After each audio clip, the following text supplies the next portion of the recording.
connected conversations for creatives, a place where creatives like you can learn, grow, and connect. I'm your host, Jennifer Carr. Let's talk about the journey of the creator. We're all navigating our paths. We're striving for recognition, support, and ultimately success. But what about that often overlooked middle ground? You know, the space where you're not quite at the top, but far from the bottom? It's a place where compliments and encouragement abound, yet tangible progress feels elusive. How many of us find ourselves stuck in this limbo, longing for that breakthrough moment? In a world where the spotlight often shines brightest on the outliers, the overnight sensations, or the seasoned veterans, it's easy to overlook the struggles of those of us stuck in the middle. Yet it's precisely in this space where so many of us dwell diligently, honing our craft, inching closer to our goals, but feeling like we're just treading water. But here's the thing. Being in that middle doesn't mean standing still. It's a phase of growth, a period of transformation where these seeds of potential are nurtured and cultivated. It's about embracing the journey, celebrating the small victories, and finding solace in the community of fellow creators who understand the very grind you are going through. So as we delve into today's conversation, let's reflect on our journeys. Are you stuck in the middle? What challenges are you facing right now, and how are you going to navigate them? Remember, you're not alone. And speaking of creators who understand the journey, today's guest is the author of 9 screenplays, author of the #1 best-selling love story Until September, which has sold more than 4,000 copies worldwide, and was a top 3 finalist in the Page Turner Awards, among many other accolades. Harker Jones has a passion for supporting fellow artists and a keen insight into the creative process. He embodies the spirit of collaboration and resilience, and I'm so glad that Harker is joining me for this conversation today. So welcome to the show, Harker. Thank you for having me. I'm thrilled to be here to chat with you. I am so glad. So let's start basic, super basic. Take us back to the beginning of your creative journey and what sparked your interest in writing. Well, I was painfully shy as a child. So we all like our stories, you know, books, movies, whatever. But I took particular interest in them because it was a place to hide, kind of, and to find friends and all that. I'm not painfully shy anymore. It hasn't been that way for a while. But so I think that led to a real love of reading more than most kids, which then, you know, bled into writing. And so I started writing when I was 13, you know, angsty poems and, you know, fanfic and stuff like that. And then I wrote plays and I wrote screenplays and I worked on some novels. Like, I did a lot. I found a box during COVID. You have time to go through things that you don't normally have time to go. Right. And so it was just jam-packed with my writings. And I was like, I didn't realize I wrote that much. But it was really astonishing. So I've been doing it kind of nonstop, I guess. And then I didn't, not nonstop, because after I wrote my first novel, The Love Story Until September, I didn't really do anything for a while. I piddled with a play, but it just never, I still think there's potential. But like, then I came out to LA and I was just inspired to write a screenplay. And so now I have 9 of them, which I'm pitching. 9 features, a bunch of shorts, etc. And I didn't come here to write screenplays. But when I had this idea, it was a screenplay. Like, it wasn't a book. You know, it wasn't a TV series. And yeah, I've been working in editing my whole life and publishing my whole professional life. And so I've always been around the words. And I like them. Words. I think the way you use them, the nuance from this color to this color, you know, purple or lilac or whatever, you know, the nuance matters a lot. I'm with you. I love words. Like, my teachers did not like my writings in a lot of ways because I always wanted to use the biggest words. Because they're pretty words. Like, I love words. I love the way they look on the page. I love the way they sound. I love when I can't pronounce them and I have to figure it out. Like, they're puzzles to me, kind of thing. So no, I'm with you. Like, words are everything. And I think there's so much, like, it's definitely underappreciated, the value of just the spoken word, the written word, all of it, because where do your thoughts come from? They're words in your head, right? Like, everybody has words. And so, yeah, no, I'm with you. I could go on and on. Like, they're my happy place. Well, I said, like, you know, the words are in your head. So this happens when someone will use a word, I'll be like, say it again? Like, what are you saying? Like, are you mispronouncing it? Am I not hearing you correctly? Is this a word I just don't know? You know, it's so many times, like, well, how do you spell it? And they're like, I don't know. I'm like, well, what do you see in your head? Yeah. I legitimately, what do you see in your head? Like, I mean, when I'm saying these words, I don't, like, right now, like, I'm not seeing the words in my head, but I also know the words I'm saying. It just surprises me. These words, they do Yes. not spell. It's so wild. And I love everything about that. Oh my goodness, the words literally just left my head. I'm sitting here so overwhelmed. I was thinking about I have a conversation coming up next week with a friend. Like we co-host another podcast together, and we had this idea for a show topic we wanted, and he was telling me all about it. And he's like, and he used the word MacGuffin, and I was like, I know what that means, but I've never used that word in my life. Like, I was sitting there Googling this word to make sure that I understood what he was saying. And I was like, I love coming across words that are new to me. And it's just like, ooh, I like it. I'm thinking of words. I just wrote a chicken soup for the soul essay about a cat. And I had this word, and I was like, well, it was already written. I was ready to submit it. And I was like, let me just Google this real quick. And it didn't mean, it kind of did, but really didn't. I was going for a different word. I just, had the brain fart, It sounded good at the time. Right. I knew what I meant. They can Google it and figure it out too. It's fine. Right.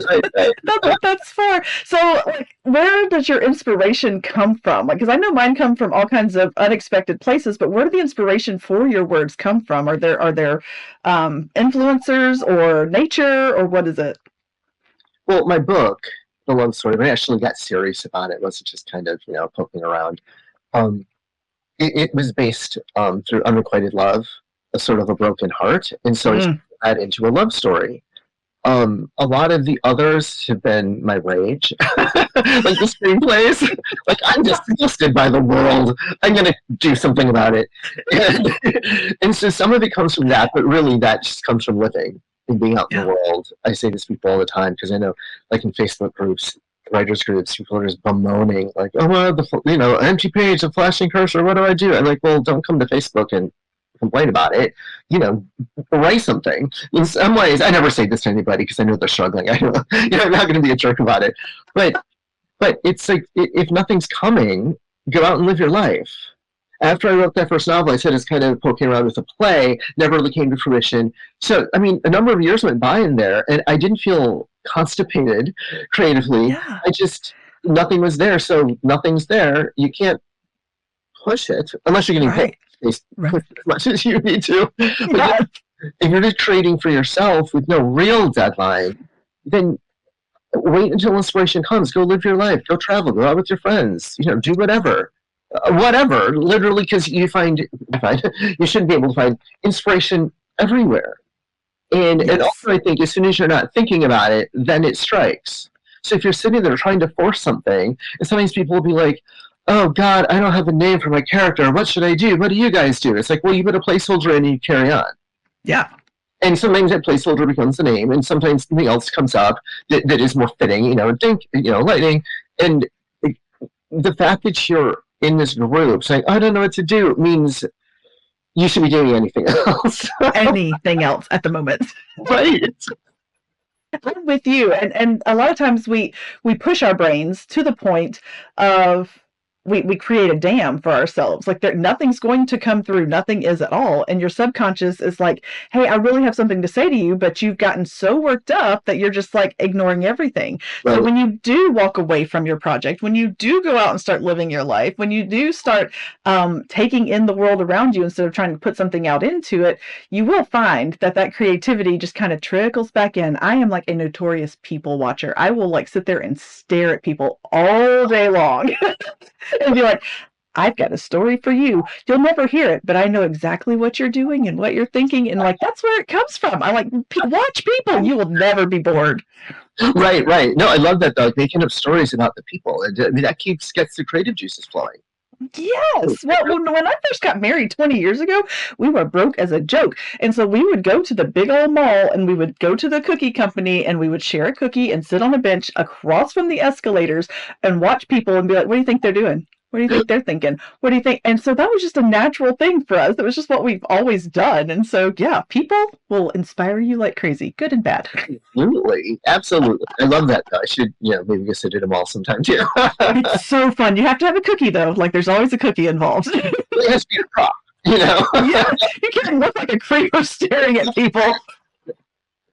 They have the police on you at that point. And it gets weird and uncomfortable. And then you have to tell them what you're doing, and it's bad enough I talk to imaginary people in my brain. So, Well, someone asked at one point, well, do you guys actually see like the stories you're writing it? I'm like, who doesn't?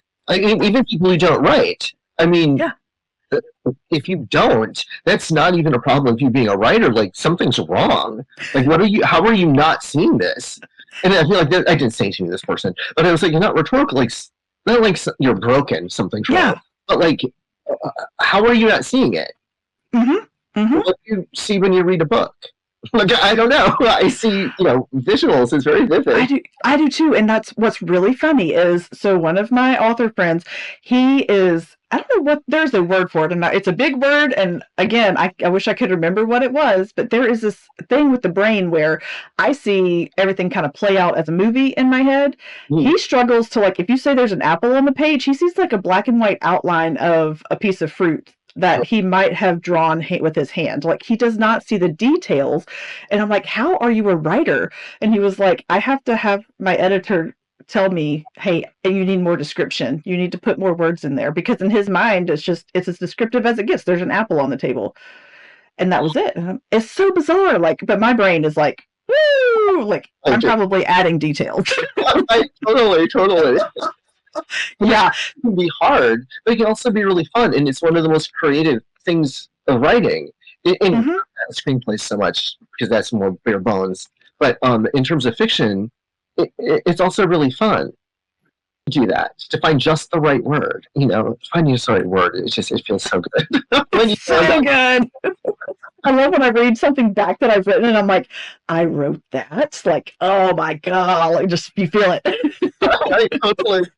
So let's talk about your creative process, because you have gone from screenwriter to novel writer, and you're working on a children's book. So like, how do you shift between these worlds? Because I know for a fact, I tried to write a screenplay for my first book, and it's a totally different writing style. Like, how do you shift between those things?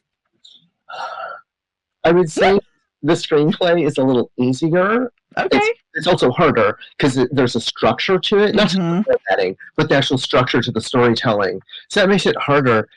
But also with writing fiction, in some ways that's harder. It's all hard, I guess, because you have to do, the hair and makeup, you have to do the costuming, you have to do the score and the set direction, whereas all of that is done in a screenplay by other people. So they're both hard in different ways. And I don't know, I can just go from one to the other and back again, and I don't know, I don't really have problems with that. But I did. Okay, just brag about it. It's fine. I wrote my first novel, I was serious about that, I guess, when I was 17. And I adapted it into a screenplay, which is way better. And now I'm just adapted it back into a novel, which I intend to publish in this fall. And it's called Never Have I Ever. It's a teen slasher whodunit. And the new novel is so much better than the screenplay, which is so much better than the first novel. Again, I was 17. So I'm impressed. When I came across it maybe within the last year, an old version, I was like, I'm going to read this. And it was very good considering I was 17. Yeah. But it's just, the hardest part was like, because this time I'm drawing from both the first novel and the screenplay to create a third thing. So it was very hard in the sense that a screenplay is present tense, and novels can be whatever you want them to be, but most of them are past tense. And so mine was past tense. And so when I was doing the second draft, I was just like, oh, that's in present tense, because I was looking at the screenplay and just, so that was tricky. But overall, I think I caught it all in the second. I guess with the editor. So she'll catch the rest of it. I did that with going from third person. I changed it to first person, and the number of times I had to go change all of the pronouns, that I was like, damn it, like what was I thinking? Well, I knew I wanted to write it in first person. Why I started it in third person, I don't know. But I got halfway through it and was like, I think this would be better in first person. We all make choices. No, absolutely, absolutely. We changed lanes halfway through, like like this is might as well change lanes now versus get to the end and have to start over and do it all over. Isn't that the truth? Do you have a favorite medium though? Do you prefer the screenplay versus the novel? Like, I don't know. I since I'm pitching my scripts, I'm really focused on that now. mm, Um, and then this novel, of course, which was fun to get back to. I would say the novel is more fun hmm because I do get to do all the set dressing and the costuming and all that. But you also get into their interior mind, which is also fun. There were things it's like, well, how do I get this across in a screenplay when it's interior? mm. I think about Atonement, the movie and book, because I'd read the book before I saw the movie. And then when the movies came out, it's like this was considered unfilmable because it's so interior. So I always think about that book in particular as beautiful. I wept.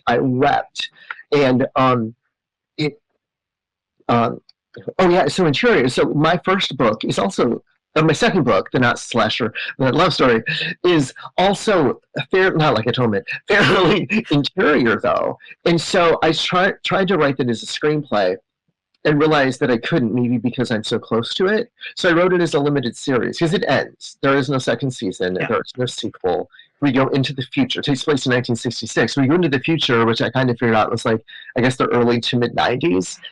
Nothing pop culture oriented, but just for my head and like, where are we then when we go into the future? Like it ends is my point. So it has to be a limited series, and that was interesting too because then I was doing the opposite, taking the book into the screenplay format, which then had to be all made present tense. Oh Anyway, I don't know what I prefer most, but I think that the fiction is more fun, more free, because you do get into their interior. That's where I was going. I agree. I think that again, that is not the structure for me to write in. Like screenplays, I love the idea. I know that the series that I'm working on would make, I mean, it's kind of like the show Nashville and that kind of thing. So it's kind of, yeah, all right. So I think it would make a fantastic series because there's already something that's similar, but it'd be different because I mean, it's 90s country revolution, like right, okay. So and I love it, and it's like a reality country music show, and so like I know there's potential there, but to sit down and like try to turn it into what I'm too close to it. I know too much about it. I know exactly. There's too many details, and I like too many words. It's screenplay. Like I can't do it. But I'm glad there are people out there who can. In the book, I was like, okay, when they make this into a movie, this is 1,000 years ago. I wasn't even done with the book yet, and I was like, when they make this into a movie, they're going to say there are too many characters. There aren't that many, but like the main character has 4 friends this summer, and then there are other people, of course. So I wrote out one of the girls.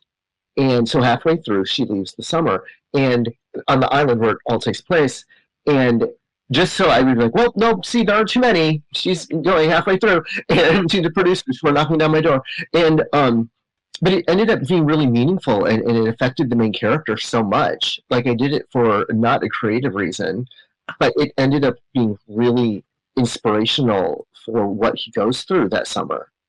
And you just never know.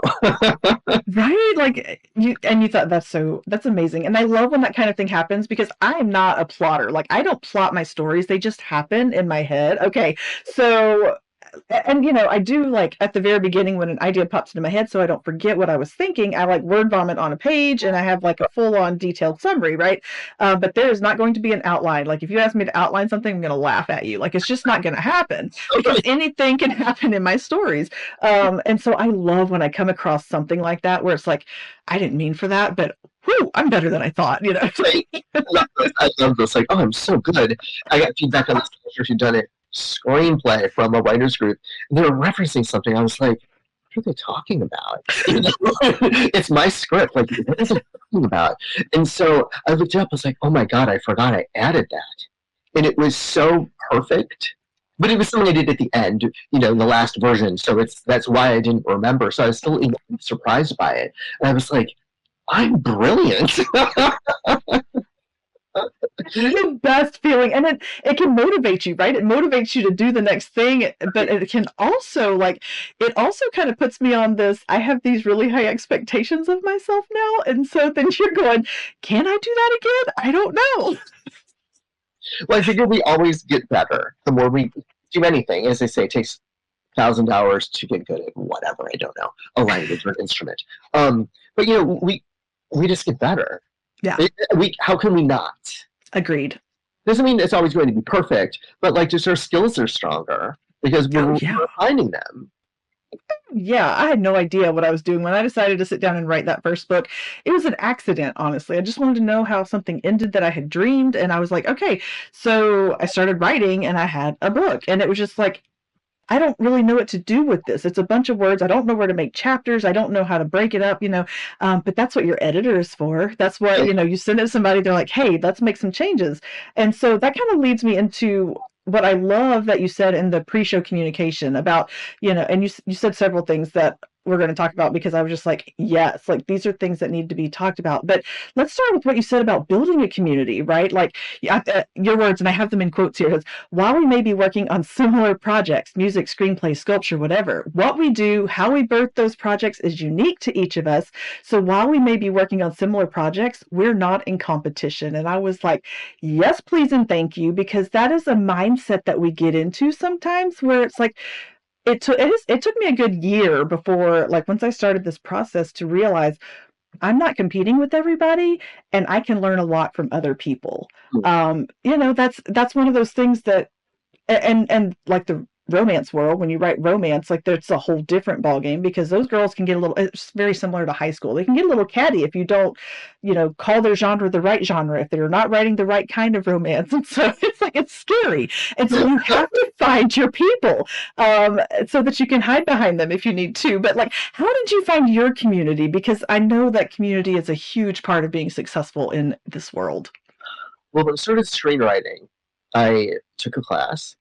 And then, so there was some there, and I'm really just in touch with the instructor, I guess. But but still, then once I had screenplays, completed, it was a matter of going out to events, hooking up the International Screenwriters Association. So I joined that. And so they would have monthly mixers or bi-monthly, whatever. So I'd go and I would chat with people. And it's also, especially because I'm in LA, so not everyone's in the industry, but a lot of people are. And so it's like just going out, meeting someone at the gym. I never talked to anyone at the gym, but in general, as an example, or a friend of a friend, you just meet them, and it's like, oh, well, I do this, and then I've never had problems making friends. So there's that too. It makes it a lot easier. Yeah. I don't like to go out I'm going to network, because that just seems, it's sales. Sales is always fake. Yeah. Yeah, it's fake. It needs to be organic. So even if I know it's a networking event, I'm not approaching people like, I do this, what can you do for me? It's like we hit it off or we don't. Because that's so much more important than, oh, can you do something for me? I'll send you my script. And they're like, oh, God, okay, I don't, okay. Because they're taking, and some people are really work the room like that. And I don't know how successful they are or will be, but that doesn't work for me. And I think it doesn't work for most people. I agree. There needs to be an authenticity there. Like, and I'm the same way. Like I've been in network marketing for over a decade, but I don't like sales. Like I am never going to go and sell somebody something, which, much to the chagrin of my husband / business manager, he's like, you have to sell stuff. You can't just give books away. You have to put a price tag on things like that. I get it. There's a business side of it, but if I can't connect with you and you're not going to connect with me or my stories, then, we're probably not going to run in the same circles. Right. No, absolutely. Absolutely. Yeah. And then you find the right people. And then social media has helped a lot too. A lot. Yeah. You can connect with people, and then it depends where they are. But ideally you can meet them in person. Mm-hmm. And I'm big on following up with people if I meet them somewhere, saying, hey, do you want to go to this thing? Because it's the only way you build a relationship, not just for my career, but just relationships in general. Do you want to go to the thing? Yes. If you always say no, then it's like, this can't go anywhere then. Yes. You have to say yes sometimes. Yeah. Well, it's unhealthy to say yes all the time. Like that's just, you're not going to, if you can connect with every single person, it's because you're a chameleon and you're not really giving them your true self. Like that's my opinion on the matter. But I mean, I think it's pretty accurate, because we're not made to connect with everybody. Like your book's not made for everybody. My book's not made for everybody. We have our audience, we have our readers, and we have our community. And I think that doing the podcast, that's really why I started it in the first place. Like this is season 3. We just started season 3, and I have met so many amazing people, and I have networked and I've connected other people with resources that they needed because I wanted to build that community. But there are some that they're going to stick with me, and they have stuck with me from season 1. I've got somebody who they're going to have their 3rd appearance on the show because we have enough to talk about, that kind of thing. We've got a connection. Yeah. The lady that did my book covers, she was a guest on season 1 because we connected and we have similar tastes. It's stuff like that you do have to be willing, though, to actually talk to people, which is not always easy. No, it's totally not. And then if I go someplace and I'm by myself, I'm just like, oh God, I feel awkward. Again, I'm a social person, but drop me in the middle of something, and it's like, well, I have to make the friends organically. So I stand in the corner with my drink, not talking to anybody because I feel weird. I'm not going to inconvenience you by coming to talk to you. I'm just not. Like, you're going to have to talk to me first. Right. No, and I can approach people sometimes, of course. And sometimes it's just in line to get a drink, or we're standing in the same place. Like, so, hey, I'm me. At least start the conversation. And sometimes it doesn't go anywhere. Sometimes it does. Yes. And because it's not healthy, and this is true in life and relationships, not to surround yourself with people they're not going to put your best interest at the forefront of their mind. And you should do the same for them, but if they're there to use you, to get something out of you, to get something from you, by all means, like, no is a full sentence, and boundaries are important. Right. Boundaries are so important. And especially in this business, like in the artist, creative, like self-expressive kind of thing, we want people to love us and we want that attention, but good heavens, no, not everybody. No, stop. Right. Because we do like work in kind of a vacuum, unless you're a writer or something like that. But so it's not, and people's always like, well, if you write for money or for a career, this won't work. You have to write for yourself. I'm like, that's lovely, I'm sure, in the Shire, wherever you live. But no, it's about making money in a career, of course. But it's also about, I'm writing these things for other people. Yeah. I want them to like it, of course, and buy my screenplays. But it's important that the stories are out there. Otherwise, why am I doing it? I can just think about it on my own and not actually put it into words, and just the fantasy, the daydream of it, which I think a lot of people do, which is fine. It just means they're not writers, which is great. They do whatever they do better than I do. Exactly. Yes. No, and I think that's also an important delineation that people need to make. Like, is this a career option for you? Is this something you want to pursue full time? Because if it is, there are sacrifices you have to make and some lessons you're going to have to learn. Or is it a hobby, which there's nothing wrong with it being a hobby, but it's going to become an expensive hobby if you're not careful. Right. Because you do have to get out there and you do have to meet people and you do have to make those connections, even if you are a self-published author like me. Like if you are going to self-publish your work, you are going to have to do twice the work, and you're going to have to be willing to make those sacrifices. Otherwise, you probably just need to join Wattpad and publish your stuff there, which is fine too. Which is absolutely fine if that's what you want to do. Yes. 100%. It's way cheaper. I know what it is, but I poked around once looking for my friend's thing. I couldn't find it, so I don't really know Wattpad a whole lot. It's people like to write fan fiction and they upload their stories there. It's kind of episodic, people are posting a chapter at a time or whatever, and people comment on it, and so it's like just one big happy read as you go as they write it kind of thing. Why not? You can type community if that's what your community is. And there have been some pretty actually big name authors in the self-publishing world who have eventually gone traditional that started on Wattpad. And that's great if you can make that work for you.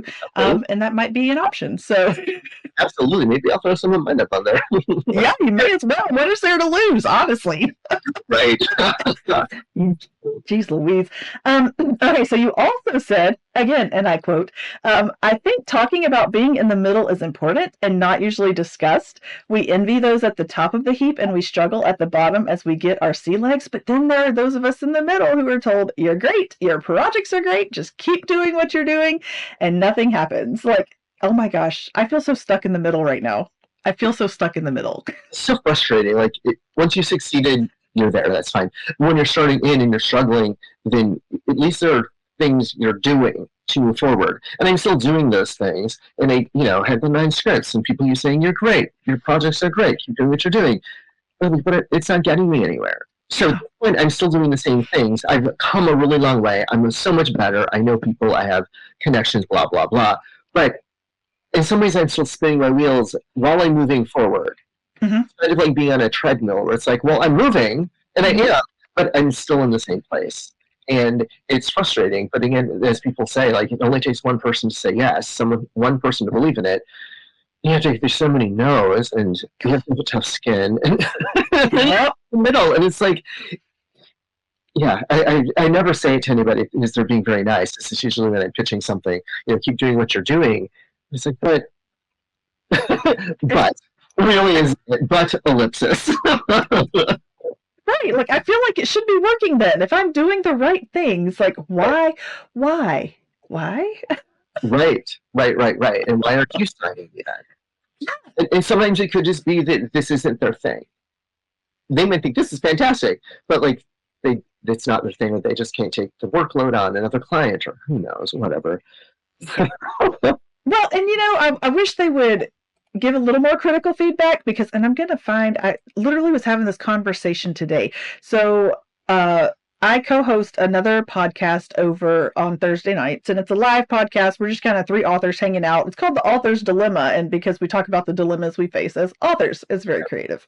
But we all submitted, and we all 3 write in different genres. There's 3 completely different genres, and so we all submitted a manuscript to this hybrid publishing company. And I won't say the name of the company, but they had open submissions, so we all 3 submitted just to see what would happen. It's like a really weird science experiment. And so all 3 got the same rejection email, and it said, you might find it helpful to know what we considered in the selection process. This comprised a range of factors such as number of books in series, number of reviews, average rating, genre, and subgenre viability. And I just I asked the question, if all 3 of us were rejected from 3 different genres, like, what are we doing? Like, why is there not a more specific feedback, for one? But 2, like, what are they looking for? What do they want from me? Right. I mean, they should have that on their website just to save them time. To read. I agree. Like, oh, this isn't for me. So okay, good to know. Now I'm on to the next thing. Yeah. Yeah, no, it's frustrating, but you're right. You have to have that thick skin that says it's not you, it's them. Right. I mean, it might be you, but right. And I don't think all of my projects are perfect, but I know some are really strong. Based on me, but also outside feedback. Like, I know they're strong, and all of them have potential. It's just a matter of me getting the ones that aren't there yet. There. Yes. Well, and that's the other thing. I'm thinking, okay, they want books that they can publish, right? They want other people's books that they can publish and make money from. I get that. We'd also like to publish our books and make money, not gonna lie. So what are they expecting us to already have in place? It's kind of like saying you can have this job if you get experience, but you can't get experience without having the job. It's kind of like, what do you want? What are we going to do? So how do we push through this middle? How do we make the most of the middle that we're stuck in? And I don't know if, like I said, like, feels like I'm spinning my wheels, and maybe I am, but I'm also moving forward in ways I can't know. Yeah. All of a sudden, you break through. You keep chipping away. So I'm still chipping, guys. I'm still chipping. And then all of a sudden, you're like, oh, I can see through it now. And then you break through the walls. Sounds very violent. But Shawshank Redemption. Suddenly you're on the other side. Yeah. And of course, as people say, if you give up, you'll never know how close you were, which is true. But like, that doesn't mean you're close necessarily. This is also true. So it's inspirational, but at the same time, well, but if I quit now, I won't know how close I was. I also may have been really far away still. I just gave myself a lot of life, Yeah, and I think those points, you kind of maybe keep doing a little bit of that, but let's pivot and try something new, something different. Look at what other people are doing, and don't copy them exactly. Maybe I'm not that person. I'm not going to go and do like the exact same thing that somebody else is doing, because that's not me. I want it to be what comes from me. Right. But take something like that and make it your own and pivot. Just pivot. Absolutely. And that's kind of like why also with the children's books. Like, I'm inspired to do different things. Mm-hmm. I don't know if I said this to you. It came up in my head recently. So it may have been in this conversation. But like, I have a lot of stories that I have told and intend to tell, but that doesn't mean they're all best told through the same form.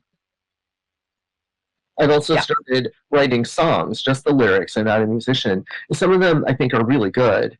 Some need work. Again, I can kind of tell when it's good and also tell when it's not. So it's not like I just think everything I do is perfect. But some of them are quite good, and that's a whole other outlet. And I've done some poetry. I wrote a lot of poetry when I was young. I think I mentioned, I'm sure. And so I started doing that in the past year, and I've gotten some published. So it's just another way of expression. Yeah, and getting your name out there, and even if you. So take your lyrics. And it's really funny because I just started writing lyrics too. When I started writing this series that kind of was circulating centered on country music, when I started doing that, I just all of a sudden decided, ooh, they need to have their own songs, they need to have some original lyrics that just kind of work their way into the books. And so I started writing lyrics. And then it's kind of weird because Facebook's always like watching what you do, I guess. I don't know, but there was this ad for the international song writing competition, and I was like, that sounds fun. Let's enter some lyrics and see what happens. Because I'm with you. Like, some of them I thought were really good. They had potential. So I entered 4 of my songs. 2 of them ended up in semifinalists. Like, you don't know until you do it, until you get out there. And so now, maybe my name's on somebody else's radar and we can collaborate and be like, hey, I don't do instruments, I don't do music, but I got lyrics. Lots of lyrics.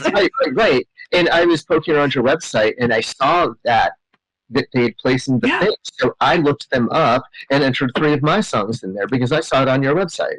Good. Yes. No, that's awesome. And you're at the early bird special with the lowest prices. $20 each. And I wanted to do 4. I had 2 for sure were going in, and then I had to choose between 2 of the others. I didn't want to spend 80. The 60, I was like, that 60 is almost 50. So I have to do that. But yeah, I weirdly had not heard of this competition before. So because I looked at it, like, I wrote some songs, let's see what I can find, and I didn't find that one. But you just don't know. Yeah, and you just never know until you actually get out there and do it, and where you're going to end up. Now, I did also, last year, I entered into the Great American Song something. I have to look it up. Anyway, they provide actual feedback on your lyrics. They're like, hey, it was good, but not in place anywhere with them, which is fine. But they actually have judges that will go through and tell you to make this song better, X, Y, and Z. And I was like, interesting. So if you want a link to that one, I'll send you a link to that one too. I just made a note about it. So, but absolutely send me the link because I can't remember. There's 2 and they have similar names, and so I'll send you the one that I actually did. But yeah, like I love putting extra art into the world, just because who knows when that's going to get somebody's attention that says, oh, by the way, I also like X, Y, and Z. Did you do? Right. No, absolutely. Diversify your portfolio. Right. What else I can do? What else you got? Let me show you. Yes, exactly. Oh my goodness. So tell us what projects you have coming up that you're excited to talk about. Well, I have the book I wrote when I was 17, and I turned that into a screenplay and turned it back into a book. So I've done that second draft of that. It's with the editor. I hope to have that available by fall because it takes place at Halloween and is horror. So I'm hopeful to get it up in September so that I can, get some traction leading into, the spooky season. And then I've got a book called Violet's Pretty Purple Playground. It's a children's book that is coming from Gold Dust Publishing. Presumably this year, in my head, it was going to be June, but I knew nothing about it. So why I came up with June, who knows? Sounds good. It sounds good. But so I think that should be coming out this year. And I've got another children's book called The Bird Who Was Afraid to Fly. I have the art for that. It's a matter of prioritizing that because it's been, small step by small step. But I have all the art. It's all high-res scanned, and I just need to figure out how best to get it laid out. I can't do that. I have to contract someone. And he's like, oh, you need to do this with the images first. And I was like, oh. So I just hit a wall with that and have done nothing because I don't know what that means. And so, so I have to focus on other things, then come back to that. And like, it's not like, oh, I need to take a day or two to do this. I need to figure it out, which means I need a number of things off of my plate before I can focus on figuring something out. And I'm also trying my love story up on RuPaul's website. They're going through Ingram Spark though, and I'm having so many problems. Just at first I was like, oh, I might get this up like in 45 minutes. And that was like at least 2 months ago. And so it didn't happen in those 45 minutes the first night. And there's problems with the files are fine, but they need them to be tweaked a little bit different for Ingram Spark. I don't know what that means. And I've tried variations, and it's not working. So I need to, I guess, hire someone to do this because I have apps. And I get, like, this is how you do it. They show you how. I'm like, so I'm trying to do it. I'm like, it's still not working. I don't know what I'm doing. Is it the cover files? Is that what it is? And the interior. It's both. Okay. And for the paperback. The cover is the hardest part with Ingram Spark for me because, yeah, I have absolutely no idea. And it's the interior too. So what do I do with that? I have no gosh, you need a degree to upload your book. Seriously. So I have to hire someone. I also don't want to use one of my friends. Yeah. Because of course they could be like, oh, I did it in 10 minutes, or it's taking me, 2 months to, trial by fire, and I'm still in the fire. So you never know. For them, it may be nothing. Right. Right. And so anyway, I need to figure that out. And we're also working on we're in pre-production on a short film, a wedding comedy that won the script won an award last October. I'm like, it's just time. People love the script. It's very good. One of the good ones I wrote, and it takes place in one location, so it's not that complicated to shoot. I can't do it myself, but I understand from a producer-director standpoint, it's not that hard to shoot. So we're in pre-production on that, and everything else is going on. There's always so much going on. That's exciting. I would rather have so much going on than be stuck and not have anything going on. So that sounds exciting to me. Because you can also go back to work on this project, then go back to the previous project with fresh eyes. So yes. You have all these plates spinning, and then you go back and do it with fresh eyes. So you get a break, but you're still working. You're still moving ahead because you're focused on another project. And then maybe a third or a fourth, and you come back, and it helps to have more than one going. I don't know how someone can work on just one. That's not me. I'm just all over the place in my head, and it helps me get a lot done.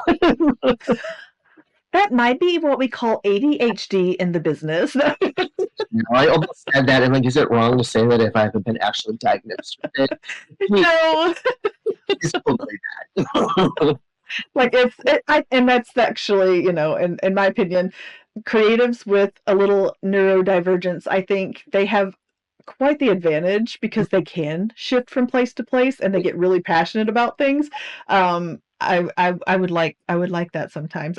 And I'm not discounting that. Like I'm a mental health professional, or I was a mental health professional. Like I get it. It can be a problem, but you can also use it as your superpower. Just saying. Right. It's manageable. You don't need to be a medication for it, kind of thing. So it helps me get things done, like small doses. Yeah. That's fantastic. Okay, so we're to the point of the show where we're going to flip the script, and you are now the host of Connected Conversations for Creatives. So I am your guest. Please have the floor.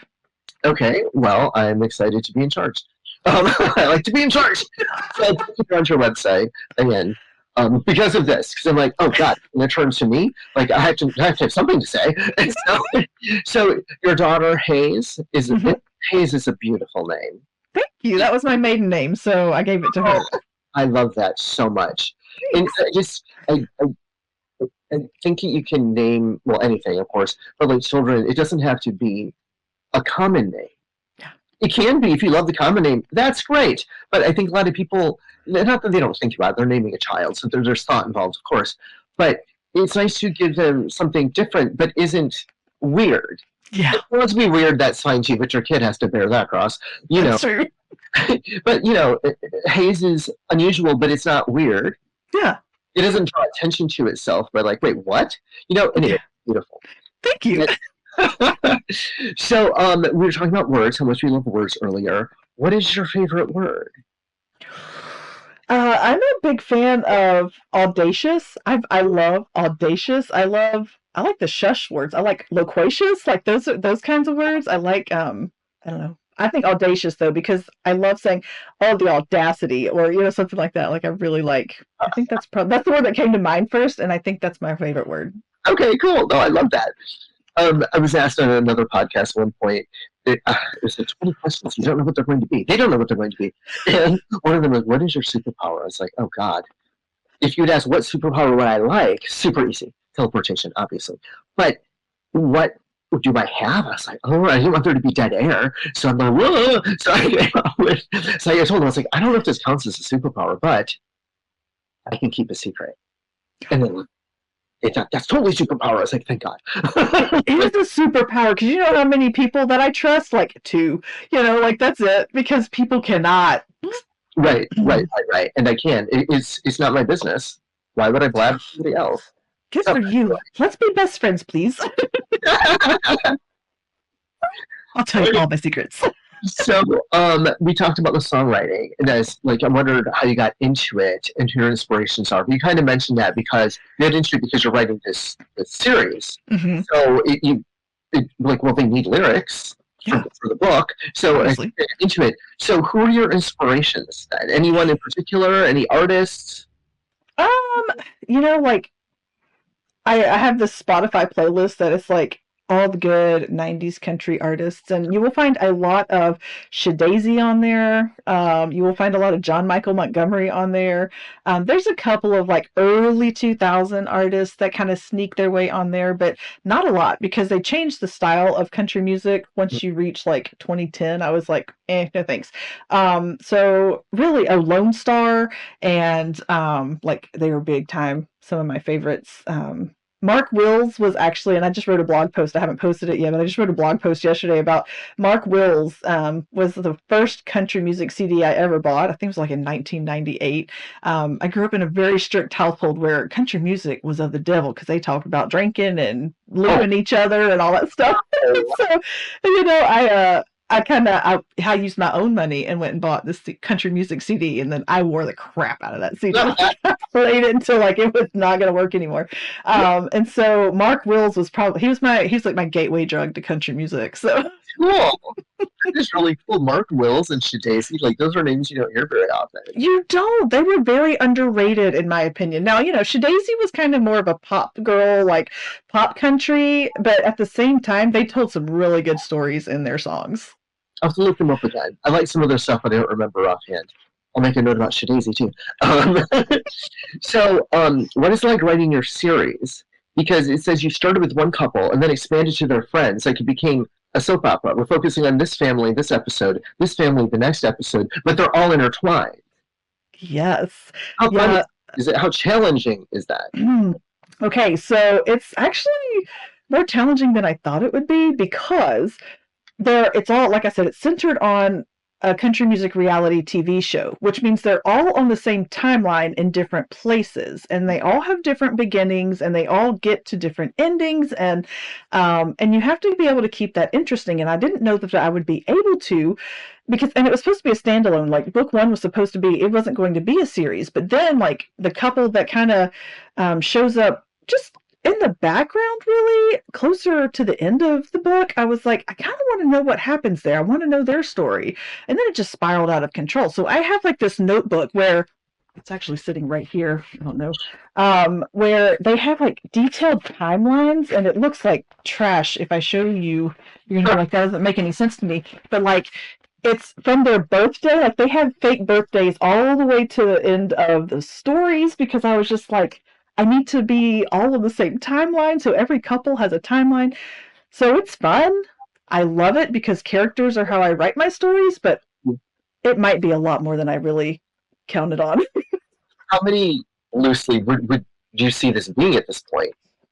I have 3.5 written. Well, the first one just published, and I have 2.5 after that written. So right now it's looking like 4, but there's 12 contestants, and they're not all focused on yet, and so I don't know. But I right like now, 4. the idea of a singing competition, and you focus on like the top 12 of each book is telling the same story from a different person's point of view, because they're all Yes. through the same process, but very differently for each of them. And of course, their perception is very different, because we can see the same thing and have totally different ideas of what's happened. Yes. And so this, I won't do that, but that's a really good idea. Well, if you ever get bored and want to write a screenplay, I've got a great series that I could pitch you. Right. I think that's really fascinating. People are like, "Oh, I want to see more of your book," and I was just like, "Oh, well, there's nothing really to tell. It kind of ended. Like, it really ended. Not like everybody dies, not like that, but like it ended." And then someone mentioned that they would like to see it from the love interest's point of view, and I was like, "Oh, that's interesting." Yeah. I'll do that. I don't know if I have time to do that, but to have the whole story told from a different perspective would be so interesting. It would be, and I've actually seen that there are 2, right? And I say they're popular series. I haven't read them yet, so I cannot remember, but I've seen them on Book Talk where one is written from her point of view, the whole book, and the other is written from his. And apparently it's just gut-wrenching to see one and then the other. But I write dual POV, right? Like I have both main characters' point of view, first person in the book all the way through. So I don't think that would work for me, but I think if that would be an option, I think that you would have the market for it. Yeah. Well, I will see. I don't write a novel, as you know. So what else are you doing? I mean, come on. All this free time.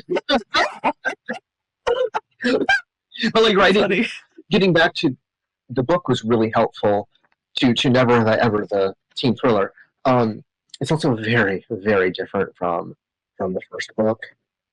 And so I don't know if there will be a whole lot of crossover in terms of audience, but I'm hopeful for some, and also I'll get a different audience because it's so different. But and I do think too, like when people read the first book, the love story, it's very dark.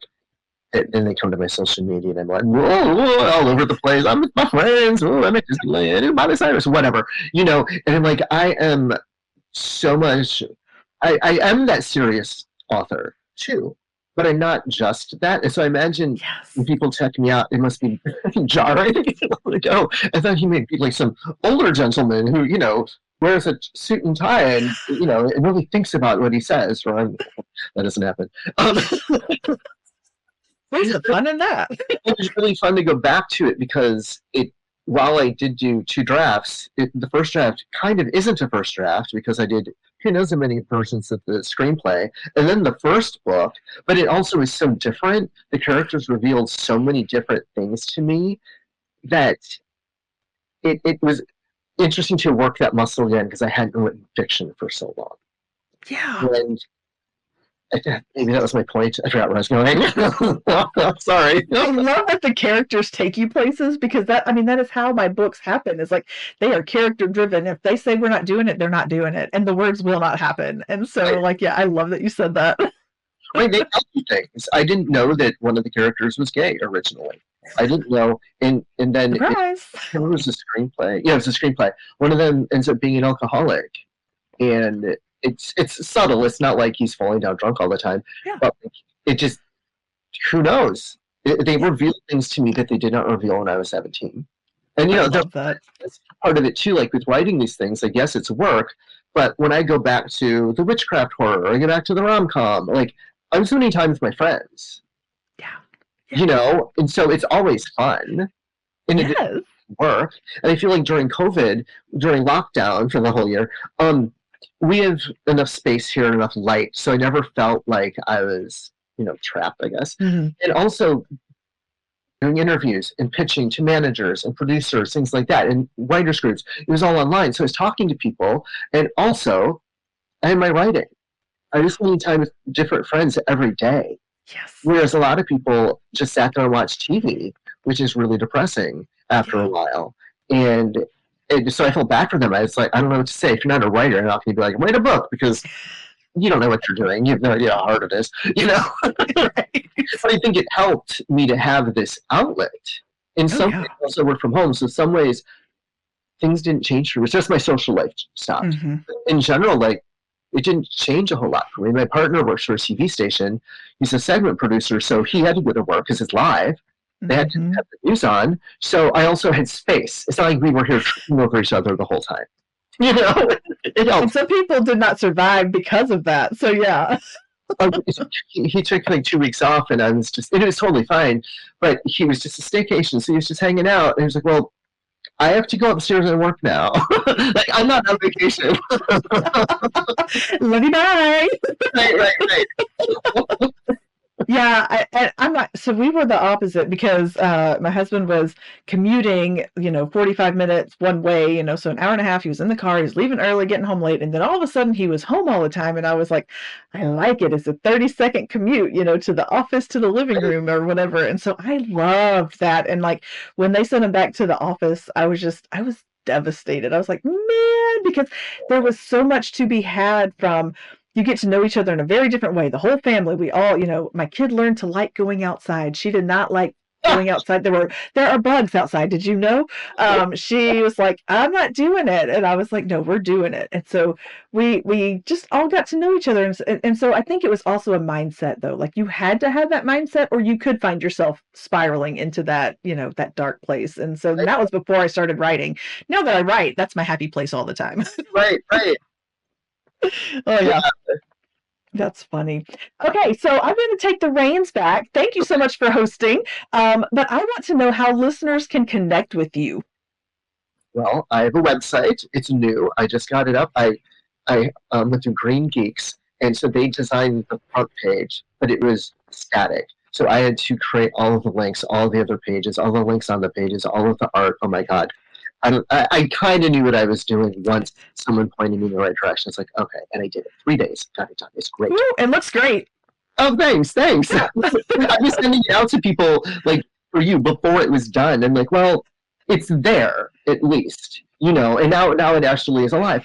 It's Harker, which is just my name, HarkerJonesLA.com, and it's Harker with an H, not Parker with a P. I'm on Facebook. It's kind of locked down, but you can find me there. If someone wants to engage, send me a message. Otherwise, I'll be like, I don't know who this person is, and I don't just take friend requests from randos because who knows? Yeah. I'm on Twitter, Harker Jones, Instagram, Harker Jones. The book Until September is a love story. It's on Amazon. Best to put in my name, Harker Jones. If you Google me, I'm all over the place. So there are lots of ways to find me. Bad, isn't it? Like you can find me, but you can find me. Right. That's fantastic. Well, we're going to put all of it in the show notes, and so that way everybody can find you wherever they want to go find you. And don't send creepy messages, people. Just because he says you can send him a message, don't make him creepy. You shouldn't have to say that, but it's sometimes true. All right. I have one final question for you. It's the big question. It's the one that inspires the world to do the next great thing. Are you ready? Mm-hmm. I am ready to take on the world. Was that the question? Am I ready, or am I ready for the question? Are you ready for the question? Okay. I am ready for the question, and I'm ready to take on the world part. So what is the question? Let's do this. Okay. What is one piece of advice or encouragement you want listeners to walk away with if they hear nothing else? Keep in mind, this is so corny, but I wrote a whole essay about this. It gets better. Yes. But then it gets worse. Then it gets better. And then it gets worse. And it's just, so there can't be better if there's no worse, I guess. It's still kind of wrong. And I just wrote another Chicken Soup for the Soul essay about this little girl I met 15 years ago at this rooftop party in downtown LA. And she just seemed to be, we're all dressed up. It was some artistic thing we were going to. We were on the roof just to kind of get some air and take in this cityscape, I guess. And she seemed to be really introspective. So I went over to her and I was like, oh, I'm me, whatever, I don't know. What's going on? And she ended up opening up to me, telling me about how the girls are being mean to her at school. And I told her, this is when it came to me, because like, well, it gets better. I was like, no, I sound like a douche, like, an adult. I'm like, no, but it does. I was like, but it gets worse too. And it gets better. Because I wanted her to, don't want to just be condescending. It gets better. Cheer up. You'll be fine. Like, I remember 7th grade. It was awful. Yes. So I understood where she was coming from. It's this advice I gave her, trying to prep her for the world. That is such a good perspective, and the way you added on there, you can't get better until it's worse. Like you don't know the good until you've had the bad, because then it's all the same. Right. And you don't appreciate the good without the bad. Like Absolutely. Oh, that's fantastic advice. It is not corny. It is legit. Like, it's going to get better.